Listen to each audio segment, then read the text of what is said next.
Mbukeli namhlanje ke zilila kakhulu ziyawazi yahephena. Uyamazi phela lo siso dume inkundleni zokuxhumana umemeza kanye athi nje it's a Friday babe. Silana ke thina sikuphathele konke okudingayo indaba zemidlalo umhlahlo wesimo sezulu kuningi nje kuningi Mbukeli. Namhlanje phela zimfrayi siyajuxuza sikuphathele ke ubuhle bendalo wodumo le the soil kanye nolanga amavuso. Nina ke enihamba indawo zobumnandi nokumbona uDJ lapha esezenza busy ethinta nje lapha nalapha selokho ecofe ngasaqedi kodwa ingoma yona ilokho ikhale nje ngendlela esiyaziyo akakashintshi lutho. Kholosa it's a Friday baba, freaky Friday, quarter to the weekend. Siphethe ulanga amavuso, siphethe ubuhle bendalo ngabala ntoni na hayi wena Ekhaya leyo injalo nje ke hey jonga sibalindile sibajimele sibafuna la ekhaya lingatsho elokuitsho Mbukeli selusazi into yokuba asifikanga sigalelekile singumthombo phala phambili Ekhaya Jikelele singena kwi Friday uyaqonda ukhumbule kaloku njengoko etshilo ugqawam umamtshali into yokubana asingeni sifumbethe koko kuninzi esikuphathele kona asinakho kaloku kunishiya nilambatha ngokwendaba yolonto ke sijonge okwenzeke evekini kunye kuquka ezopolitiko ezemidlalo ezolonwabo imo yezulu dibala ntoni na madithi nje wena inyama ibethwa ngentonga ngoko ke mazibile zibe maqhapheshi njoli ziphume zithontelana izithebe indwendwe zona mazixhoma ibhatyi zinyenyisa umbhiqe zitye zibhukuqe ngoba kusekhaya apha Ekhaya Jikelele timlo ke unonkanyezi kalubisi inkanyezi bright right enough right inkanyezi le nomsantsa phakathi kwezinye bhatamnyanya ibhita umtyholi masizitshaye ziqhume mtshana.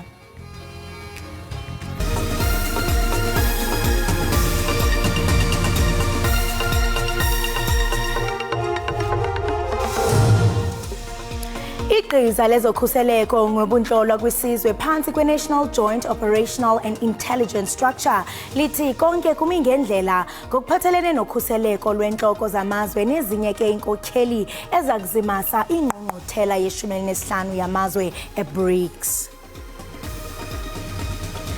Amaqembu ayimisele ngokusebenzisana kwezombusazwe avumelene ngemigomo nemibandela yokusebenzisana kwawo lokhu kuvele esithangameni abesibambe izolo. Iprop yamabhokobhoko u-Oxen nje uza kuyinxiba kokuqala imibala yeqela yesizwe kulonyaka xa amabhokobhoko eqibisana neWales eCardiff ngomgqibelo.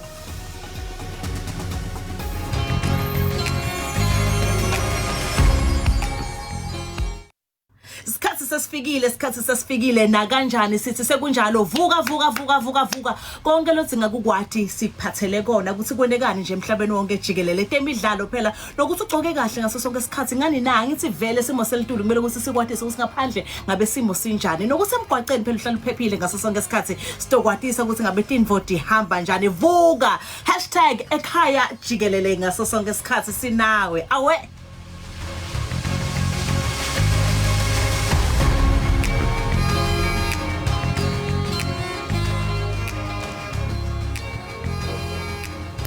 Igqiza lezokhuseleko nobuntlola kwisizwe phansi kwe-National Joint Operational and Intelligence Structure lithi konke kumi ngendlela ngokuphathelene nezokhuseleko lwentloko zamazwe nezinye inkokheli ezakuzimasa ingqungquthela ye-15 yamazwe e-BRICS eSandton eRhawutini ngolwesibini. Usihlalo weligqiza unjengele Tibelo Musikiti uthi kuza kutyalwa amagosa awo wonke amacandelo ezokhuseleko uqinisekisa ngokhuseleko ngakumbi kwindawo ekungenwa kuzo kweli. Le iza kuba ingqungquthela eyakhe yankulu yamazwe e-BRICS kwaye icandelo lezokhuseleko lithi liza kuqinisekisa ngokhuseleko olungqingqwa kokubini emhlabeni nasemoyeni elwandle nakwindlela ezibheka kwiziko iSandton Convention Center. Kulindeleke inhloko zamazwe nenkokheli zorhulumente ezingaphaya kwama-40. We are continuing to have meetings to tighten the loose ends as we from time to time establish where we are having challenges. So both air, land, sea, en route to the venue and back, we are having deployments in place. Kuza kumiselwa inkundla ekhethekileyo ezakuqubisana namatyala akhambuka ngokwayamene nale ngqungquthela. We have planned a 24 hours court dedicated to do an address all issues that are coming or will come from the summit itself. We want to ensure that when visitors leave the country, they leave the country with all their cases being processed through the court system. Usekela mkomishinala wamapolisa kubethelele kuba baza kusebenzisa zonke izixhobo ezidingakalayo ukuqinisekisa ukhuseleko lwendwendwe. Uthi amasebe kahulumente aza kusebenza ngokukhogeneyo ukusindleka ngempumelelo indwalutho eziza kuthontelana eSandton. Umfelandawonye wamaqembu aphikisayo ahlose ukugudluza iANC emandleni okuphatha emva kokhetho likazwelonke luka-2024 avumelane ngokuthi iDemocratic Alliance izongena esikhundleni sephini likamengameli wezwe uma elinqoba lolu khetho. Usihlalo wentsebenziswano ye-multi-party charter uthi sisiqalo esitsha kupolitiko lwelilizwe ethetha kunye nentatheli eKempton Park eGauteng ngokuhlwanje uthi lamaqela azimisela ukwenza lentsebenziswano yamaqela aquka iDA, iIFP, iFreedom Front Plus, iAction SA, iUnited Independent Movement, iSpectrum National Party neISANCO ibe yimpumelelo. Very happy to announce formally that the parties have agreed and that they've signed up after very robust negotiations that they agreed on a multi-party charter for South Africa. Phakathi kwezivumelwano kukuba elona qela likhulu kulentsebenziswano ibe lilo elikhokela imibandela kahulumente nanjengoko ngokwenkqubo ekhoyo eParlamente ingusekela mongameli okhokela imibandela kahulumente. Lamaqela kwavumelene ukuba ngabantu abafanelekileyo kuphela baza kubekwa ezikhundleni. Inkokheli yelona qela likhulu kulentsebenziswano umnumzana John Steenhuisen weDA uthi lentsebenziswano izisithemba kubemi belilizwe. We as leaders emerge hopeful about the future of our country. Much like the historic negotiations which took place here 32 years ago at the CODESA negotiations that went on to change the course of South Africa forever, the multi-party charter of South Africa is going to do exactly the same. Lamaqela aphikisayo asixhenxe akwaqulunqa ikhabhinethi ayifunayo ukuba athe aphumelela kwinzame zokushenxisa iANC elulawulweni inkxaso yayo ibe ngaphantsi ko-50% ngaxeshanye lentsebenziswano yamaqela aphikisayo ibekela ngaphandle iEFF. Kwiindaba ze-SABC ndinguNobathembu Zantsi. Izakhamuzi zase-Mossel Bay eWestern Cape zimashele emahhovisi kamasipala kuleya ndawo ukuyokwethula incwadi yohlu lwey'khalo malungana nokungahlinzekwanga idingonqangi. Ukunyuswa kwamaxabiso ombane, imiba yezindlu kunye nokuthengiswa kwemihlaba kamasipala zezinye zezinto ezitshotshentla. Uninzi lwabahlali kulomngcelele basuka kwiilokishi zale dolophu. The indigent system that government introduced and which the municipality asked people to apply for and then qualify, that indigent will be affected because within your municipal account you will find an amount of 434 rand. Kwinyanga iphelileyo lo masipala umisele irhafu kwixabiso lombane nebalwa ngokomthamo webhokisi. Uzithethelela ngelithi le rhafu yenzelwe ukujamelana nokulungiswa kweziseko zombane, nto leyo engabaxolisiyo abahlali. Umasipala uthi uza kuyiqwalasela le miba. Yeah, we will look at the petition and see whatever we can do in terms of that. All investigations that's been requested, obviously we will work together to ensure that's adhered to. Lo mngcelele ubujongwe ngeliso lokhozi ngabomthetho. Kaloku ibinguqula ukubhode ngolesithathu kwidolophu yaseSwellendam ngethuba abahlali beqhankqalazela inkonzo kwatshiswa neeofisi zikamasipala. Kubanjwe abantu abalikhulu nesithandathu. We are closely working with our mediation team as well, who is engaging the community, but also the South African Police Service, and I can confirm that we have deployment of the public order policing together with SABC and law enforcement in the Swellendam area. Kwiindaba ze-SABC ndinguziphiwe wobasi eMossel Bay.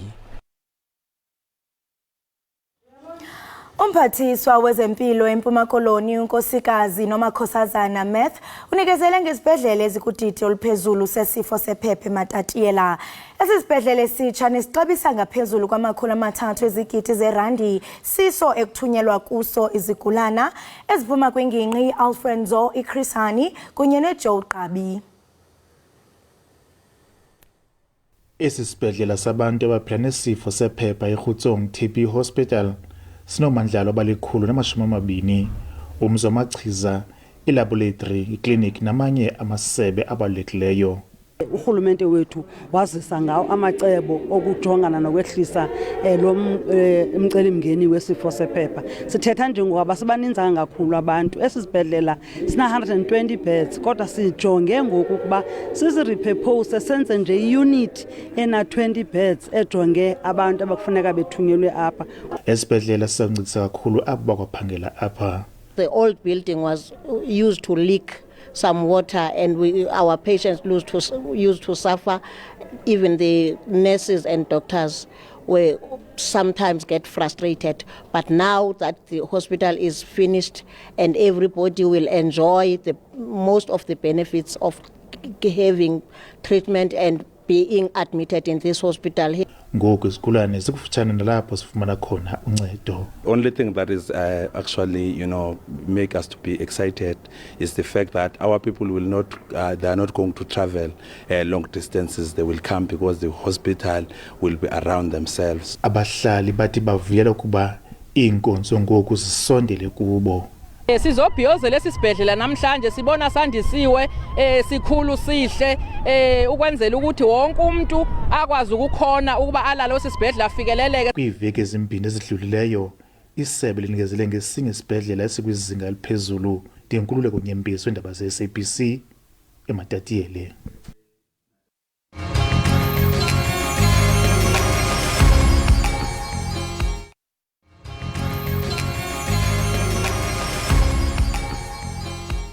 Enkosi ngokuhlala nathi nisasibukele kaloku apha ekhaya Jikelele kwinkqubo-ndaba yakho uDTT. Isebe lezempilo kuzwelonke liyalelwe ukuba linikezele ngawo onke amaxwebhu anxulumene nothethathethwano kunye nokuthengwa kogonyo lwe-COVID kwi-Health Justice Initiative. Kwintsuku ke ezili10, i-Health Justice Initiative ke ifuna amaxwebhu ukuze ikwazi ukuvavanya ukuba semthethweni kunye nokusebenziswa ngendlela kwendleko zezivumelwano urhulumente athe wazenza kunye nabavelisi bamayeza kunye nababoneleli ngexesha lobhubhane we-COVID-19. Umphathiswa ke wezempilo kunye nesebe abakhankanywe njengabaphenduli kwisicelo esiphambili kwejaji yenkundla ephakamileyo yasePitoli uAnthony Miller balile ke ukubhengeza amaxwebhu emva kwesicelo se-Health Justice Initiative ngokomthetho i-Promotion of Access to Information Act. Ukuxovula banzi ke lo mbambukeli sizawuthetha kunye noMelusi Quli weDonda Attorneys. Melusi, masikubulise sikwamkele enkqubeni yethu Ekhaya Jikelele. Sibulele ngexesha lakho.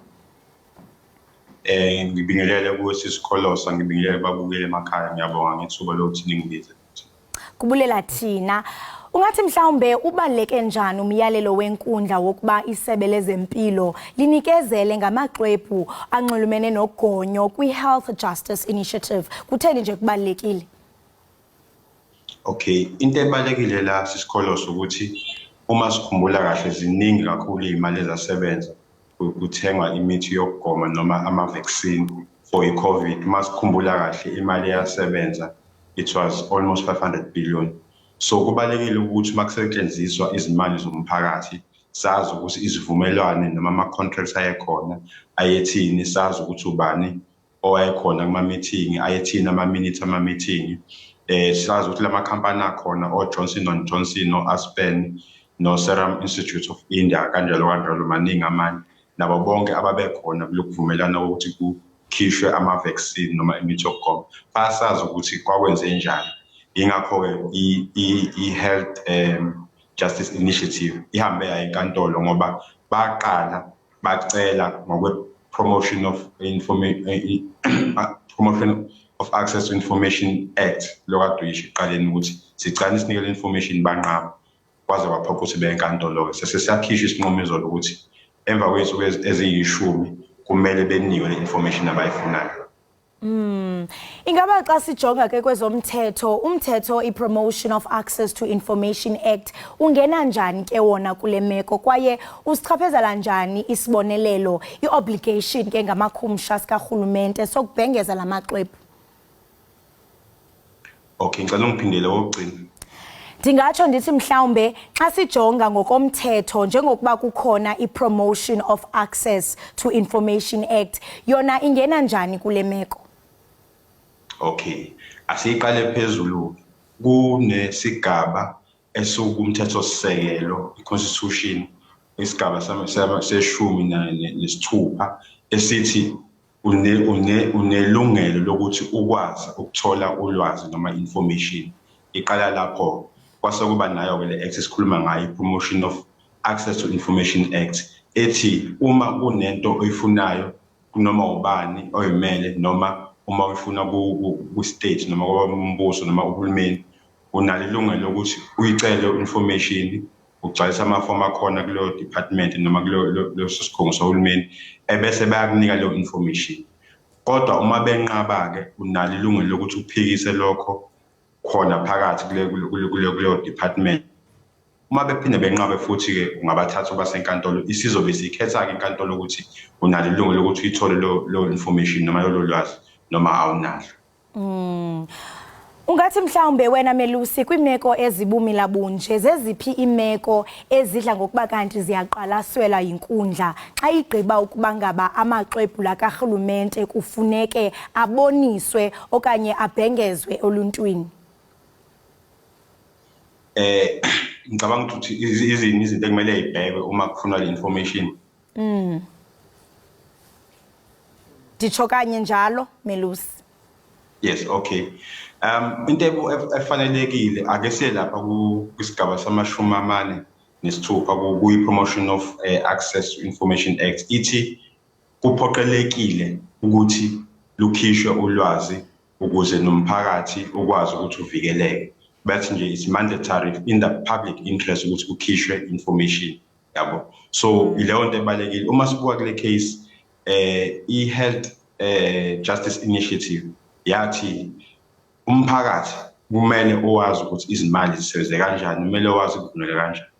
Yase-ke ithi-ke i-Department of Health yathi yona cha, abafuni ukuthi le information ivele noma lolo lwazi ngoba kumele kuvikeleke izimo zezimali zase-South Africa noma zezwe lonke. Inkantolo yasikuphikisa-ke lokho yathi hayi akuhambisani nomthethosisekelo ukuthi kuvele kunqatshwe nje nge-information noma ngolwazi ofana ngabe umphakathi uyalazi. Ngicabanga ukuthi mina ngokwami mase ngibuka nje ukuthi isiphi izizathu abasiqabele ziningi kakhulu izimali ezisebenzile, mhlambe bona abafuni ukuthi beveze ukuthi zisebenzile, zisebenze kanjani. Kodwa sesilitholile-ke ithuba lokuthi emva kwey'nsuku eziwu-10 abakwa-Health Justice Initiative belithole lolu lwazi lolo. Kodwa-ke kungenzeka, angisho ukuthi kuzokwenzeka, kungenzeka mhlambe bekuphikise kwi-Supreme Court of Appeal eBloemfontein kuphikise-ke i-Department of Health ithi hayi cha isanqaba, kodwa-ke sizobona ukuthi kuzokwenza njani emva kwey'nsuku eziyishumi. Njengoku usisho mnumzana Melusi into yokubana ininzi imali eyachithwa ithe kratya phako 5 billion, kwaye ke kuyaphawuleka into yokubana neenkampani ezazikhona ngexesha le-COVID nazo zaxhamla. Ingaba mhlawumbe yintoni esingathi siyilindele ngokusemthethweni ukuba kuye kwafunyaniswa ukuba izivumelwano zokuthenga kwezitofu zikarhulumente aziqhutywanga ngendlela esemthethweni okanye eyongayo kwezezimali? Ngicabanga ukuthi into esingayilindela ukuthi sithole ukuthi ngenkathi kukhishwa imali ukuze kuthengwe ama-vaccine ayi-COVID, sizokwazi ukubona ukuthi yakhishwa ngendlela efanelekile na. Ukhumbule ukuthi sisikholos ukuthi ngalesa sikhathi kwakutatazela befuna ukuthi kwenziwe sure ukuthi abantu bayasizakala, kodwa kungenzeka ukuthi khona abathola ithuba lokuthi kwenzeke inkohlakaliso, kwenzeke i-corruption. Ngicathi yona information ezobaleka kulokho. Kodwa-ke mhlampe-ke asingaze siqale siqambe ingane ingakazali. Ake sibone ukuthi uma ifoni etholakala information izokwazi mhlambe nayo health justice initiative esichazela ukuthi ithole sizobona khona ke ukuthi ke kuzoba kanjani ngicathi sonke sesilindekele lokho ukuthi kuzoba kanjani bese siyakwazi ukuthi sikhulume ngayo lolo lwazi lolo olingaka olufunwayo. Siyaqonda nokubana mhlawumbe i-Department of Health yona phakathi kwalomba iye yathi no ayizukwazi into okubana ikhuphe amaphepha ngoba lonto izochaphazela i-confidentiality yabantu abathi kanti bafumana lo maphepha. Ingaba mhlawumbe ezizimvo ngathi ziyabethabethana isimephi? Mina ngikubona kuyinto ethanda ukuba nokudida ngoba into ebalekile la akusibona abantu ababenza izivumelwano amakhampani ngisho kathiwa amakhampani amakhulu omhlaba wonke masikhuluma ngo-Johnson & Johnson nabo Aspen kanjalo akumele abe makhulu kunezwe lase South Africa ukuthi manje masifuna information izothiwa hayi kune non-disclosure agreement noma kunesivumelwano sokuthi kungakhishwa lutho ezobe ikhuluna ngoba manje umbuzo sokuthi yini ke lengaka efihliwe ingakho kwaba khona le act le ekhona i-Promotion of Access to Information Act yenzela ukuthi zonke izinto zibekwe obala ucace ukuthi kusetshenzwa kanjani ngoba uma sikhuluma ngalokho okwenzakalela ngathi kuba nezivumelane nezimali bengasebenzi imali zabantu nje abayimele bekusebenza imali yase South Africa ingakho kufanelekile ukuthi siyithole information kushuthi la ijaji lichilo ukuthi hayi i-confidentiality agreement ayikwazi ukuba ngaphezulu kwezinto zomphakathi. Ungathi mhlambe lemeko inganefuthe njani kwingxoxo zexesha elizayo kunye neenkqubo zokuthenga kwempahla neenkonzo ezifumanekayo ngexesha likaxakeka? Bengicela uphinde ugcina siswami.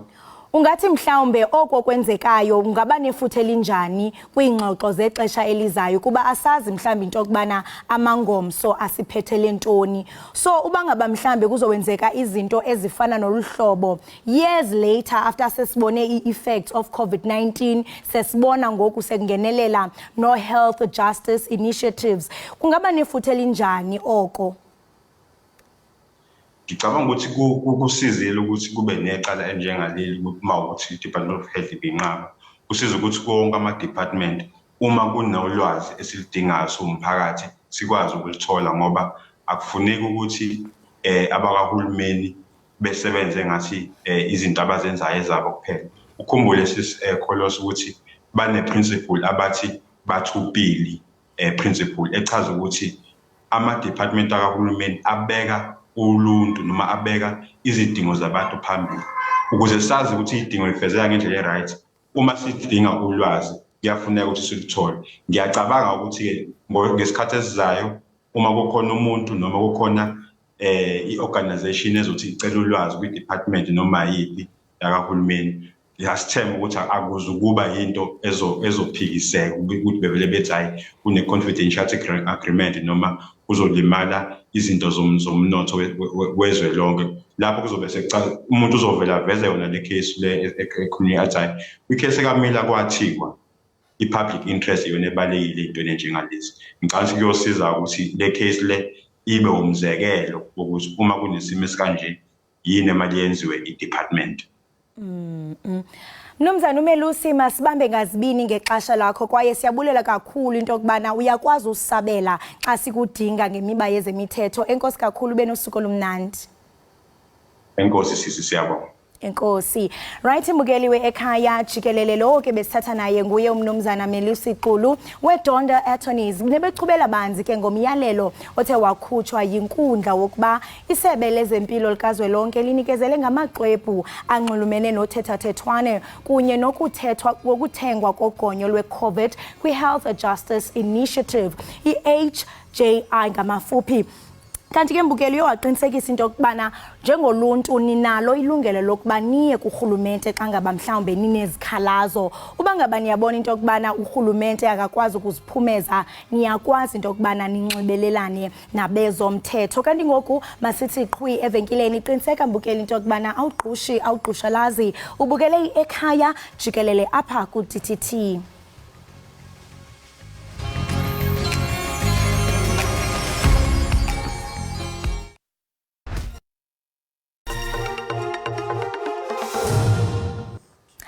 Enkosi ngokuhlala nathi nisasibukele kaloku apha ekhaya Jikelele kwinkqubo-ndaba yakho uDTT. Xa singena ke kwezemidlalo, iprop yamabhokobhoko uOxenche uza kuyinxiba okokuqala imibala yeqela lesizwe kulo nyaka xa ke amabhokobhoko equbisana neWales eCardiff ngomgqibelo. Unche ke uchulumancile ukubuyela kwiqela emva kokuhlala phantsi ixesha elide ngenxa yomonzakalo. Uthi ke ulindele ngomonde umdlalo neWales phambi kokuqala kwetumente yendebe yehlabathi kule nyanga izayo. Ubhalwe uchulumanco ebusweni unche ukubuyela kwakhe ebaleni ngalempela veki. Le prop ichithe ixesha elininzi kule sizini lulama kumonzakalo wedolo nowemisipha yesifuba. Uchwayithiswa nalithuba lokudlala phambi kwetumente yendebe yehlabathi kule nyanga izayo. My focus really now is actually like doing my best and making a good impression in this World's test, and then I think I'm just going to take it match for match, and as much as I am excited for the World Cup, but it's all about getting back to full confidence and fully trusting where I actually left off and building on that. Ukudlala nentshatsheli zango-2021 ze-Six Nations iWales kokwayo luvavanyo oludingwa ngamabhokobhoko phambi kwale ngxikela yetumente. In terms of our prep, we just have to stick together as a unit and pretty much do the best that we can. And I think we have good systems in plan. We have a plan as well to counteract that. Uchaslin Colby naye uthi sekevuyiswa nje kukuba iqela lesizwe liza kudlala ngelokuzifudumeza phambi kokuba iqale itumente. This year around is we do get to play much more games, warm-up games leading up into the World Cup, which obviously benefits us as players and as a Springbok team. Amabhokobhoko aza kuqala njengentandane kuvavanyo ngakuWales nanjengoko aphumelela imidlalo eyi-32 kweyi-40 ngakweli qela. Umgadli onohlonze uNeymar usecikice isivumelwano seminyaka emibili neqembu laseSaudi Arabia iAl Hilal emva kweminyaka eyisithupha egijima eqenjini iParis Saint-Germain. uNeymar ke ubeke kanje malungana nesinqumo sakhe sokuqoka ukuba ingxenye yeqembu iAl Hilal.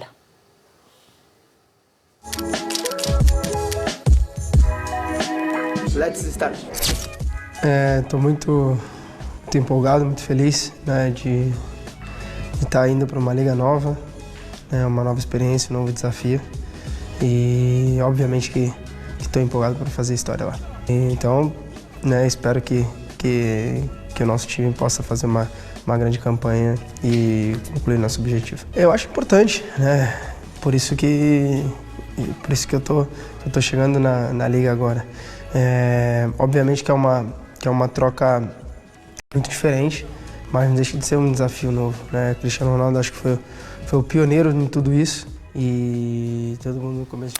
Njengamanje ke mbukelisa kuyisikhathi sokuthi ke sibheke njeke imidlalo elindelekile kule mpelasonto ngaphandle komdlalo wamanqamuke weFIFA wendebe yabesifazane ozoba ngesonto phakathi kweSpain neEngland ngomgqibelo.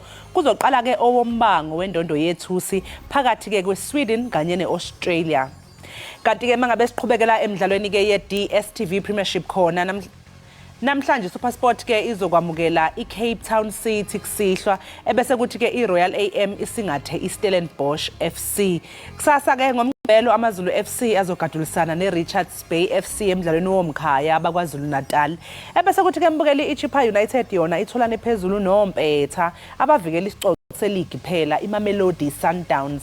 Ngesonto iTS Galaxy izodlala neKaizer Chiefs kanti ke emidlalweni yeEnglish Premiership khona namhlanje kusihlwa iNottingham izogadulisana neSheffield United ngehora le-11 kusihlwa. Sekuyathi ke ngomgqibelo iLiverpool ke ibisiqhuthana amakhizane neBournemouth bese kuzothi ke iSpurs igijimisane neManchester United.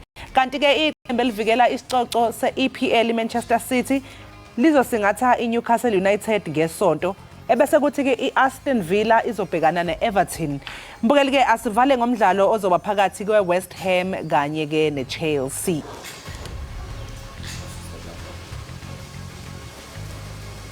UMzantsi Afrika uza kube enentshatsheli zamanqindi ezithembekileyo ezinhlanu ubuncinane ngo-April wonyaka ozayo. Okuke kuthethwe yipromoter yamanqindi eyaziwa uAyanda Matiti. Ixaba Promotions kaMatiti ke iza kuba kusindleka itumente yamanqindi eSoweto ngecawe ukubhiyozela ubomi bukaNelson Mandela njengembethi manqindi. There are 4 title fights that are taking place. We have a South African title that is vacant. We have 2 WBO titles that are sanctioned by the WBO and 1 international title that is sanctioned by the IBF. It's a contest between nations. There are 2 South Africans that are fighting against 2 Philippines. There's 1 South African that is fighting against an Argentinian. So what more could you ask for when you are saying you are celebrating a gallant fighter, a former statesman, a former freedom fighter?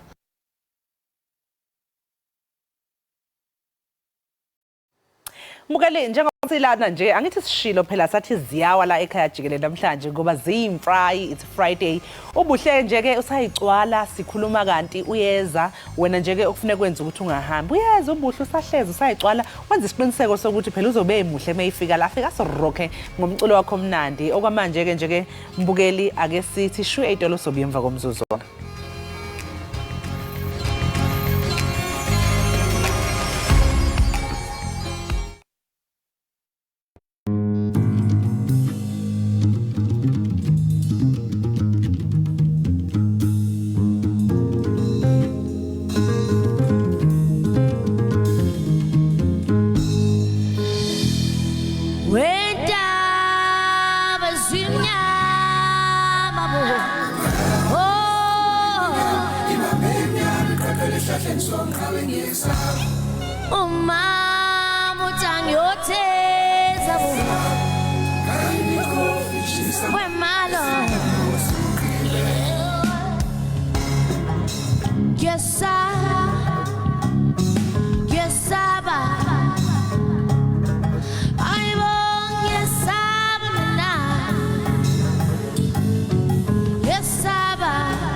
Shikaya yote zangalenga mbeshea kodwa ngesaba we selishonile langa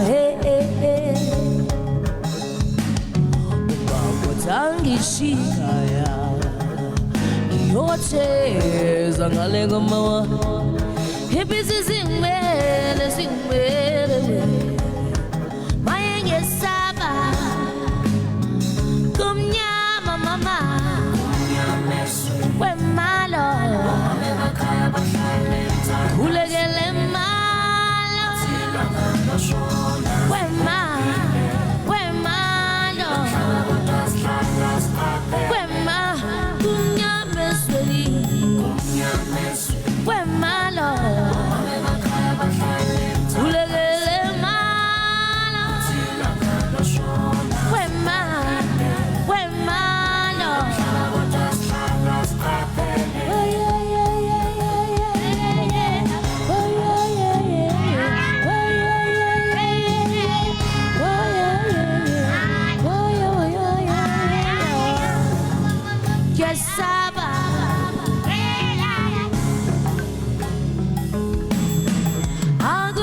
Bantwana we mama hakusafani nasemandulo lapikaya lisipepelo skelintetelelo hakusafani nakudala lapinkunzi fike nabantwana we mama hakusafani nasemandulo lapikaya lisipepelo skelintetelelo Goba ngesaba mina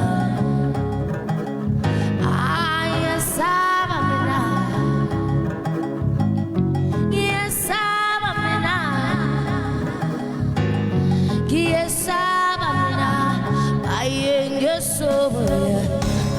ngesaba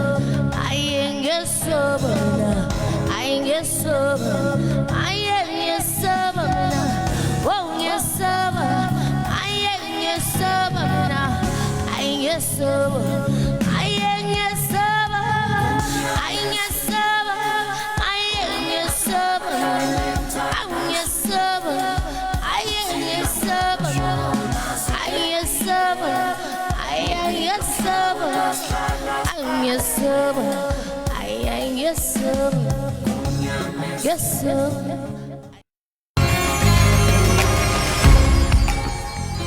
Siphinde sikwamukele mbukeli ekhaya jikelele.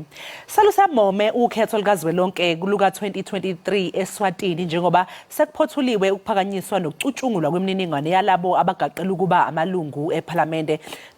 Nakuba-ke kamuva ngeke kwabonakala isimo sezombusazwe sishubile kuleli yazwe elingomakhelwane njengamanje-ke kubukeka sekunozinzo. Mbukeli-ke SABC sifuna ukucacisa ukuthi sike saba nengxoxo nomduduzi Magawugawu Simelane weqembu iSwalimo kanti-ke umbuso waseSwatini okuyizwe okuzobe kusingathwa kulo nalolu khetho unxuse ukuba na uphawule ngoba ubona ukuthi na ubufanele ukuba ingxenye yale ngxoxo. Sibenzile-ke ubulungiswa saxhumana nabo kanti-ke njengamanje sixhumana nokhulumela uhulumeni waseSwatini uAlpheus Nxumalo. Nxumalo, sikubingelele sikwamukele ekhaya jikelele. Siyabonga kakhulu mbukeli kusemukela ehlelweni lakho. Sivusela babukeli bakho. Njengamanje selisamome ukhetho Alpheus, engabe uhulumeni usekulungele yini ukusingatha ukhetho olukhululekile futhi olungathathi ihlangothi? Lukhetho sovelela uma ngemumo sasowethu, lukhetho lolu lusebaleni, lukhetho lolukhululekile. Nalabo labavele banconyiwe kulumela lolukhetho sebahloliwe, which is the process of vetting. Bonke bantu labanconyiwe baphumelele labasela bakasala ngetizathu tepolitiki basaliswe mhlambe ngiletinye tizathu labanye bathi withdrawela bona mhlambe ngekwesaba kuyawukhompyutha. Ngale kwaloko lukhetho solivelela ume ngemume eMaswati onke asamele livikile litawe ukuze akwati kunyombulula labo labayawukhankasela i-final elections bawine labawinako babe ngemalungu eParlamente kule dodini zabo. Ngokubona kwakho-ke mnumzane uNxumalo, engabe selibuyile yini uzinzo kwezombusazwe eSwatini, istability? I-stability eveni lakangwane libuyile kakhulu tsasewethu. Silungisela lolu khetho nje simo sithulile sibuyiswe ngiloko kwekuseMaswati asebente ematima kwakha simo yeveni kwekuthi kube nekuthula kube nekusimama, peace and stability ukuze akwade eMaswati kuye lukhethweni ngaphandle kwekwethuswa abantu nekuwebhana wona odwa. Yebo-ke tsazewethu sisadiva tinkwelo letikhala kule emahlathini. Siyaweva ema-plotters who are outside the country. Some are making threats, one kind of the other. Kodwa eMaswati wona la ngekhaya 7 ahleli ngekuthula abambisene avumelene ngelivolinye kwekuthi aye lukhethweni akwakha uhulumende wabo. Siyazi-ke ukuthi kunamaqembu ezombusazwe adingisiwe lapho eSwatini, kepha-ke akhona phela amanye amaqembu-ke asavumelekile. Abanye abaholi bezombusazwe babhace kwamanye amazwe. Engabe kuthini-ke ukuphawula kahulumeni mayelana nalokhu? Uhulumende utawuqonza ngco tsatsoyethu kule nkulumo lebebekwa ngumagawugawu wekuthi ubalekile wabalekela kwekuthi kangwane akakhululeki ukukhuluma ipolitiki. Akusilo liciniso nakancane lelo. Babesimelane Magawugawu wabalekela emacala lokufuna awaphendule tinkantolo. There is an outstanding warrant of arrest and apprehension against him. La ibalekela akabalekelanga ukuthi akakhona ukukhuluma ipolitiki. Kwesibili bantu labangaphandle kuleli vela kangwane akusiwo emaphathi. KuneMaswati lahamba usebenta ase afike enda lokunye nasefikile emaveni lamanye. Athi hambela wona lamanye ayabuya vakashe ekhaya agcobe ama-passport lapha eOshuki. Labanye bafike bagcobela ama-passport bangangeni bajike babuyele eSikwahlandi. Ngale kwaloko tsazewethu sengikushito loko. Ipolisi yahulumende wakangwane ivule tandla kuwo onke eMaswati lacabanga kwekuthi abalekela sizathu lesi noma lesa. Labo labahamba baphoce umthetho ababuye ekhaya uhulumende utabemukela. Bahambe baye tinkantolo bateke emacala abo bawadle bawawine noma abadle bahambe baye correctional bayoqondiswa timilo kuze baphume ngenyela ngababe lusito eveni. Laba labahambela ukuthi babalekiswa badukiswa ngilabanye ngoba we are aware kwekusakhona eMaswati who were hoodwinked and recruited by sinister elements kwangathi babamekisa kulokunye kanti bawubafaka ebugangeni. Naba babuye ekhaya uhulumende weMaswati uvule tandla, uhulumende weMaswati utabemukela. Mnumzane Nxumalo ngiyakuzwa uthinta udaba lokuthi umnumzane uMagawugawu usekubhaqeni nje ngenxa yamacala nawo lapha eSwatini awabalekelayo kuyobhekana nezinkantolo. Engabe mhlawumbe nje ngasisiqaphu kanncane ngamacala abekwe wona nawona nokuyiwo lawa awabalekela. Linye lawo ngunalo lelithinta nabo labanye labasusa ulubhelubhelu i-riot leyaba khona ngaJune 29 njengoba utawukhumbula sinala eSouth Africa naba nayo nani ema-riots laba khona ngaJuly kwalahleka imphefumulo yabantu abangu-500 kithi tinombolo nathi bukwa tilapha kubo 30 bo 40 wabebhebhetela lolo dlwame lolo babesimelane lasoleka kulo. Kwesibili asahambile kutholakele tembatho i-bullet vest yeluwada correctional officer ekhaya kakhe emva kobe le officer yadutshulwa emgwaqweni idutshulwa ngema-terrorists.